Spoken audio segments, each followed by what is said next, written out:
Hello, everybody. Welcome back. Today, obviously, we are recapping Super Bowl 60. The Seattle Seahawks are Super Bowl champions of the 2025 NFL season. And obviously, as a Seahawks fan, I myself am extremely fucking happy. I can tell you that. I am psyched. My team just won the Super Bowl for the first time in basically over 11 years, because 11 years ago was the last Super Bowl appearance, but they lost, of course. And wow, I'm happy, man. I'm happy. I'm happy, man. I am. It's great to be a Seahawks fan. There's a lot to talk about. The Seattle Seahawks are Super Bowl champions. We're gonna kind of break it down as a whole thing. Honestly, we'll say GG to the Patriots. They tried their best, but I will talk about them a lot. I think they're a good team. They generally have a foundation that can certainly take them back to the Super Bowl as soon as possible. Probably as soon as next season. But again, we'll talk about it. They definitely have some issues on the offensive line. Now, again, this Super Bowl was a bit of a. It wasn't necessarily close. I thought it would be certainly way closer than it was. 29-13 may not seem like a insane blowout, but it's technically a blowout nevertheless. If you just watch the game, the Patriots didn't put up any points on the board until the third quarter, and then they put up an extra touchdown in garbage time with 2 minutes left in the fourth quarter when the game was already over. So the game was essentially over when the Seahawks went up 19-0. Honestly, but when that happened, when the Seahawks were up 19-0, I just thought, like, listen, I know the Patriots. We all know what happened 28-3, but that's not going to happen this time. And I knew once the Seahawks went up 29, or not 29, 19-0, I just kind of thought, like, yeah, it's probably over. And the Seahawks are Super Bowl champions. And they won in the 49ers stadium, so to all the 49ers fans who were talking so much smack all season, Seahawks just won in your stadium. Before you guys won anything this century, by the way. They always talk about, oh, look at our rings. You guys haven't won anything since the 1990s. Get out of here. Anyways, though, obviously, final score 29-13 wasn't necessarily close. It obviously, again, the Patriots didn't do shit until later in the game. They didn't do anything until actually no, they didn't even do anything until the fourth quarter. My bad. Yeah, no, I thought they scored in the third quarter. I forgot. It said on there that fourth. So, nevertheless, this game wasn't necessarily close. The Seattle Seahawks, I will say, didn't play particularly well on offense, but that's mostly a credit to the Patriots defense, who played really well, by the way. I will hand to the Patriots defense. Their defense was stellar. They shut down Jackson Smith and Jimmy. He didn't have much of a game at all. He only had like 20 some yards. He was not a no factor, but the problem is the Patriots' run defense couldn't stop Kenneth Walker, and that allowed him to get Super Bowl MVP, which he very much deserves it, by the way. He played well. He played great, honestly. It sucks that he had that touchdown that was taken away from him. It was taken away by a holding penalty, and it sucks because it was such a good play. But the Patriots defense, they played well. They held the Seahawks to multiple field goals and only one touchdown on offense. So here's the offensive stats for the Seahawks, of course. Sam Darnold didn't. I mean, he had a solid game, obviously. 19 of 38 isn't perfect. 202 yards, one touchdown. Kenneth Walker obviously had over 100 yards. The Seahawks offense was stalled quite a bit, but they were still able to move the ball way more efficiently than the Patriots, and they got into field goal range multiple times. So take that with what you will. The Seahawks offense played as good as they can, and at least they got points on the board, unlike the Patriots. Honestly, from the very first drive where the Seahawks did drive down, granted, they did not get a touchdown. They got a field goal.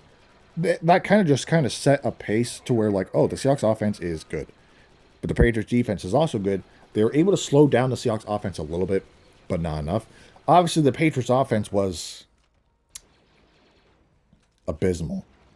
Their offense was bad. Really, really bad. Their offensive line could not protect Drake May for shit. And I honestly feel like if Drake May had a bit more protection with the offensive line, this game might have been a tad closer. But nevertheless, it was a great game, at least for Seahawks fan, of course. Most people are saying it was boring or stuff. Obviously, most people don't really like Super Bowl blowouts that much, which is honestly fair. Like last year's Super Bowl was a bad blowout. Granted, it was entertaining to watch the Chiefs get touched and absolutely demolished, but still. Anyways, here's the Patriots offensive stats again. Drake May didn't have a great game. Running game non-existent, and the passing game was not great. Let's talk about the Patriots real quick. I think they're a great team. I really do. I think Drake May's a really good quarterback, and I think this team, and Mike Vrabel's obviously a great coach. And this team has a foundation. It has a really good defense, a good quarterback, a franchise quarterback, I will say. You got that. Their offense, though, is a problem. I think their running game is really mediocre. Obviously, didn't do shit against the Seahawks. And their receiving game. Their receivers are not Jackson Smith and Jigba. They're not Puka Nakua. They are not Devontae Adams. They're not Justin Jefferson. They're not Jamar Chase. They're not CeeDee Lamb. They're none of those guys. They are not that. They are serviceable at best, but they're not gonna. They are not helpful. Now, granted, you could say, "Oh, well, the Patriots. They probably would have been more of a factor if the Patriots' offensive line could have held up." And yeah, that's true. But even then, the Seahawks secondary had most receivers on the Patriots locked up good. So I think even if the offensive line held up a little bit, I think the Seahawks defense still would have been able to shut down the receivers nevertheless. Now, when it comes to, honestly, take the Patriots, if they improve their offensive line, improve their receiving core, and improve the defense just a tad, I think this team could easily be back in the Super Bowl very soon. As soon as next season is Super Bowl 61 or 2, they can certainly be back. I think they're not going to fall off a cliff. Obviously, as a Seahawks fan, I'm going to pray to God and hope that we do not get hit with the Super Bowl hangover, which you don't know what that is. It's just something that happens to teams that win or lose. It happens to either. It could happen to either side. Is when the team that wins the Super Bowl has a bad year. I wouldn't say the Eagles suffered that because we're talking about like bad year, like missing the playoffs type bad. And the Eagles, they obviously didn't have a great season, but they weren't awful. So I'm mostly talking about the Rams from when they won the Super Bowl the year after they had a bad year, but they got plagued by injuries. It was bad. Overall, I'm very happy. But the Patriots, again, GG, they played as good as they can. Their offensive line was abysmal. And upgrade that O-line, Patriots could be 100% back. When it comes to the Seahawks, I think, again, offense was a little slow, but they did what they can to put points on the board, and that's what matters. And they won. The defense was stellar. The defense was so good, dude. The Seahawks defense is generally elite. Top tier defense. Top tier defense. They showed it all year. This defense is so good. And that's why they won the Super Bowl. Defense wins championships, and I think that was honestly put on statement this playoffs because the Seahawks defense shut down the 49ers, and then they let the Rams come to town. Sure, the Rams were able to put up 27 points, but the Seahawks stopped them on multiple occasions to slow them down, and that's what's got us to win. So, nevertheless, I think the Seahawks, they had such a great year. Week 1, when they lost to the 49ers, that was obviously a rough start. Week 1, anything can happen. And I just remember so many haters when Sam Darnold was signed. Oh, Sam doesn't play in meaningful games. Sam doesn't do this. Sam, he's going to see ghosts. And he was only successful on the Vikings because they had a good system and they had Justin Jefferson. Guess what? Sam Darnold played way better this year with the Seahawks than he did with the Vikings. I mean, Sam Darnold, he deserves this more than anyone. His career has been anything but perfect. I mean, you get drafted by the Jets. Obviously, that's already a tough start by being drafted by the Jets. Already quite a tragedy right there. Goes to the Panthers, goes to the 49ers, goes to the Vikings, have a good year. Then they let you go. And then the Seahawks pick him up, and then he takes him to the Super Bowl and he gets the win. People will say, oh, Darnold didn't do much in the Super Bowl. Like, again, you don't have to when you have an elite defense and you're at least putting up points on the board, unlike the Patriots. So, again, great game. At least as a Seahawks fan, I know some people who aren't Seahawks fans or, obviously call the Super Bowl boring. People don't like, obviously, as I said, people don't like blowouts all that much. And that's fair. But as a Seahawks fan, I was quite happy. I'm not going to obviously be mad over a win. I don't care. Hey, listen, it's better than 10-3. 13-3, my bad. I don't actually remember what was the score for that one. Rams-Patriots was much worse, and you can all agree with that, I think.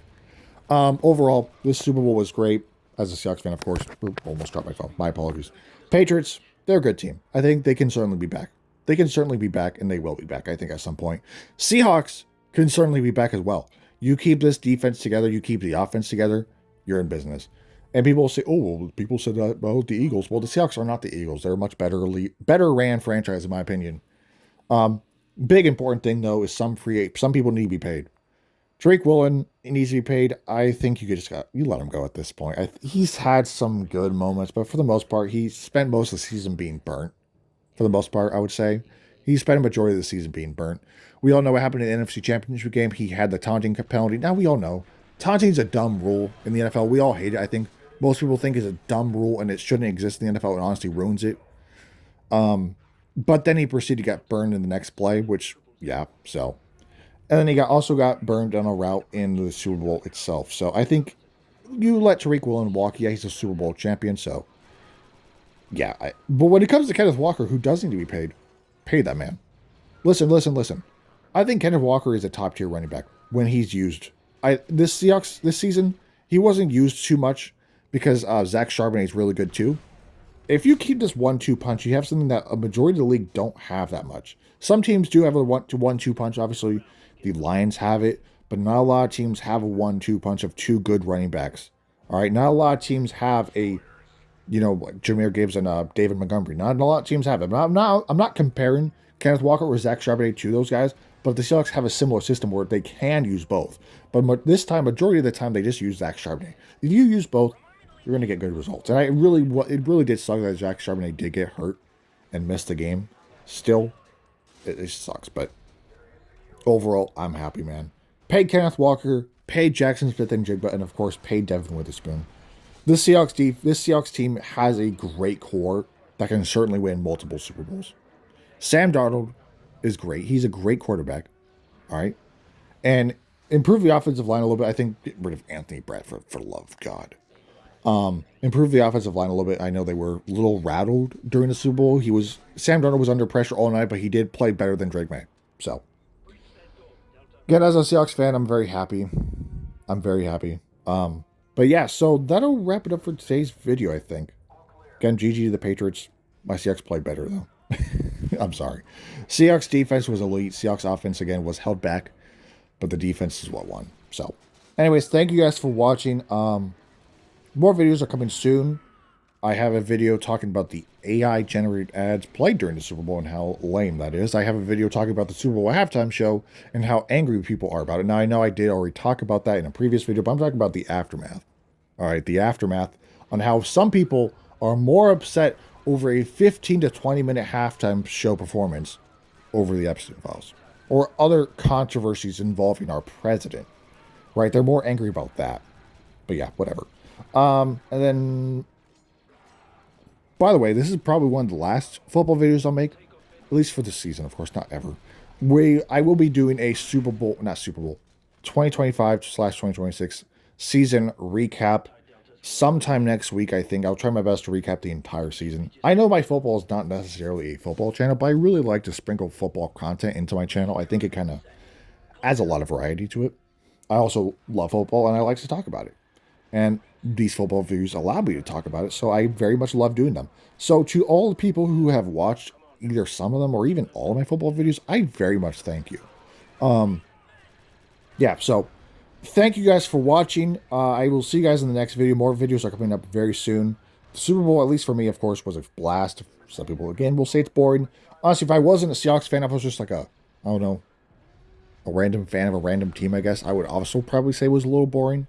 But hey, defensive masterclasses are fun. I feel like some people don't appreciate them that much. Defensive masterclasses, what I mean is defensive shutdown, are entertaining. The very last thing I want to mention is the halftime show. Now, I don't understand a lick of Spanish. I don't. But did I like Bad Bunny's performance? And did I like the vibe of the show? Absolutely. The vibe was nice. Okay, I will say the Super Bowl halftime show, yeah, you can dislike it. You can hate on it. But it had a nice message. Okay, on the billboard at the stadium, it said the only thing more powerful than hate is love. Really positive message. I really loved that. It was honestly it had a really nice vibe to it. Really, really nice vibe. Honestly just felt positive. Unlike the bad one that the other guys put up. Really, really, that was terrible. And then he had a football that said "We Are America," and then when he was walking out, a bunch of people was holding flags from other countries across in North America and South America. Just really positive stuff, in my opinion. Really, some people, obviously, conservatives always go like, it should only be America. The Super Bowl is watched worldwide nowadays. You know that, right? A lot of people across the world watch it. I don't know. They hate on it so much. We are going to make a video talking about that part. But in my opinion, the Super Bowl was nice. Okay, did I understand of it? No, I didn't understand a single thing. But I liked the vibe. The vibe was nice. So, anyways, thank you guys for watching. Yeah, so Seahawks are Super Bowl 60 champions. I'm very happy. So, again, thank you guys for watching. I'll see you guys in the next video, and have a great rest of your day.